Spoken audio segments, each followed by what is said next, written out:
আপনারা দেখছেন বার্তা এক নজর। এবারে সোশ্যাল মিডিয়ায় ইংরেজবাজারের বিজেপি বিধায়ক নিখোঁজ থাকার পোস্টারকে ঘিরে রাজনৈতিক বিতর্ক শুরু হয়েছে। গত লোকসভা নির্বাচনের প্রাক্কালে ইংরেজবাজার শহর জুড়ে বিজেপি সাংসদ নিখোঁজ থাকার পোস্টার পড়েছিল। তারপর কেটে গিয়েছে একটা বছর। এবার সোশ্যাল মিডিয়ায় ইংরেজবাজারের বিজেপি বিধায়কের ছবি নিয়ে নিখোঁজের পোস্ট করেছেন তৃণমূল ছাত্র পরিষদের জেলা সম্পাদক শুভ্রাংশু দাস ও যুব তৃণমূল কংগ্রেসের শহর সভাপতি অভিষেক দাস। তাদের ফেসবুক পেজের বিজেপি বিধায়কের বিরুদ্ধে এমন পোস্ট ইতিমধ্যে সোশ্যাল মিডিয়ায় ভাইরাল হয়ে গিয়েছে, আর সেটি প্রকাশ্যে আসতেই রাজনৈতিক সমালোচনার ঝড় উঠেছে।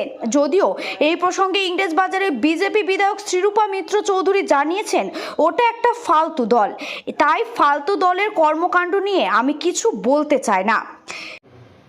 তৃণমূলের স্বভাব বিভিন্ন বিজেপির জনপ্রতিনিধিদের সম্বন্ধে, নেতাদের সম্বন্ধে কুৎসা করা।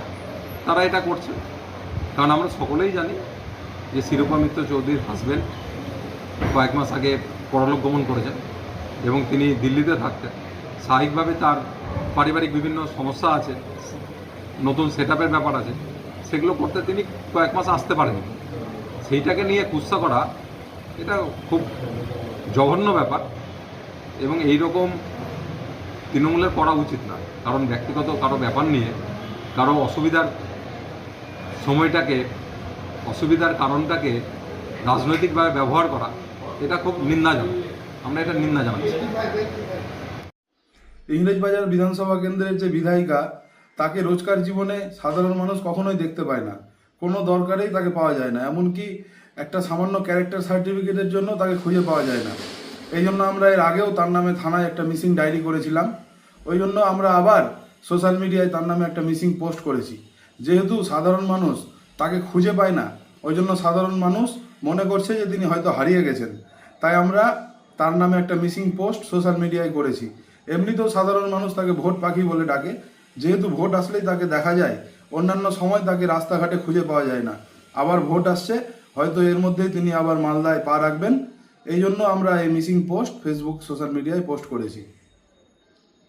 ইংরেজবাজার বিধানসভা ক্ষেত্র জুড়ে সর্বস্তরের মানুষ, সাধারণ মানুষ, এমনকি বিজেপির যারা কর্মী, তারাও আওয়াজ তুলেছে শ্রীরূপা মিত্র নিখোঁজ, বিধায়িকা নিখোঁজ, তার খোঁজ পেলে কেউ জানাবেন। এটাই স্বাভাবিক, কারণ বিগত 5 বছরের যে বিধায়িকার টার্ম, তার মধ্যে 4 বছর ধরে ইংরেজবাজার বিধানসভা কেন্দ্রের বিধায়িকাকে খুঁজে পাওয়া যায়নি। মানুষ জন্মালে পাওয়া যায়নি, মানুষ মারা গেলে পাওয়া যায়নি। মানুষের যে কোনো আপদ বিপদ কোনো সময় এখানকার বিধায়িকাকে মানুষ খুঁজে পায়নি। আমরা ঈদে পাইনি, আমরা দুর্গাপূজায় পাইনি, কালী পূজায় পাইনি। শুধুমাত্র সাধারণ মানুষ না, যে বিজেপির কর্মীরা বাড়ি বাড়ি দুয়ারে গিয়ে ভোট সংগঠিত করেছিল, বিজেপি কর্মীরাও তাদের বিধায়িকাকে খুঁজে পায়নি। কোনো লোক তার রেসিডেন্সিয়াল সার্টিফিকেট গত 4 বছরে কেউ খুঁজে পায়নি। সেই জন্য গোটা ইংরেজবাজার বিধানসভা ক্ষেত্র জুড়ে আওয়াজ উঠেছে বিধায়িকা শ্রীরূপা মিত্র চৌধুরী নিখোঁজ, কেউ খোঁজ পেলে তাকে জানাবেন। এটাই হওয়া স্বাভাবিক। 26-এর নির্বাচন যখন দোরগোড়ায়, তখন আবার এই বিধায়িকা মানুষের ভোট নেওয়ার জন্য রাজনৈতিক ড্রামায় নেমেছেন। মানুষ সজাগ আছে। এই বিধানসভা নির্বাচনে তিনি যদি দাঁড়ান, তাহলে তাকে ঝামা ঘুষে এই ইংরেজবাজার থেকে বিদায় করে তৃণমূল কংগ্রেসের পতাকা এই বিধানসভা ক্ষেত্র থেকে জয়লাভ করেন।